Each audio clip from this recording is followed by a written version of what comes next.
കണ്ടില്ലേ? ഇതൊക്കെ മറച്ചു വെച്ചിട്ട് ഇസ്ലാമിനെതിരെ, ഇസ്ലാമിന്റെ സ്ത്രീ സ്വാതന്ത്ര്യത്തിനെതിരെ ശബ്ദിക്കുന്ന അഭിനവ മുഫ്തിമാരും അഭിനവ നിയമപാലകന്മാരും ഇവരൊക്കെ ഇസ്ലാമിന്റെ യഥാർത്ഥ, ഇസ്ലാം സ്ത്രീക്ക് കൊടുത്ത യഥാർത്ഥ വശം ഒന്ന് പഠിച്ചിട്ടുണ്ടെങ്കിലോ, ഏതെങ്കിലും ഒരു പ്രത്യയ ശാസ്ത്രത്തിലോ, ലോകത്തുള്ള 1,000 മതസംഘടനകളുടെയും പ്രത്യയ ശാസ്ത്രങ്ങളുടെയും ഗ്രന്ഥാവലിയിലോ ഏതെങ്കിലും ഒരു ഗ്രന്ഥത്തിൽ പെണ്ണിനെ കുറിച്ചിട്ട് ഹുന്ന ലിബാസുൽ ലക്കും വഅൻതും ലിബാസുൽ ലഹുന്ന,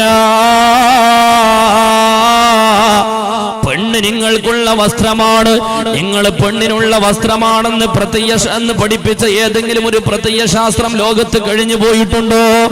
ഇന്ന് ലോകത്തുള്ള ഏത് മതത്തിന്റെ ഗ്രന്ഥമൊന്ന് പരിശോധിച്ചു നോക്കിയാലും ഇത്ര മനോഹരമായിട്ട് പെണ്ണിനെ പറഞ്ഞ, പെണ്ണിന് സ്ഥാനം കൊടുത്തൊരു പ്രത്യയ ശാസ്ത്രം ലോകത്ത് കാണാൻ കഴിയുമോ?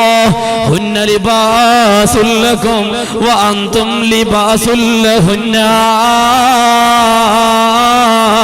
പെണ്ണ് നിങ്ങളെ വസ്ത്രമാണ്, സ്ത്രീകൾ നിങ്ങൾക്കുള്ള വസ്ത്രമാണ്. വഅൻതും ലിബാസുൽ ലഹുന്ന,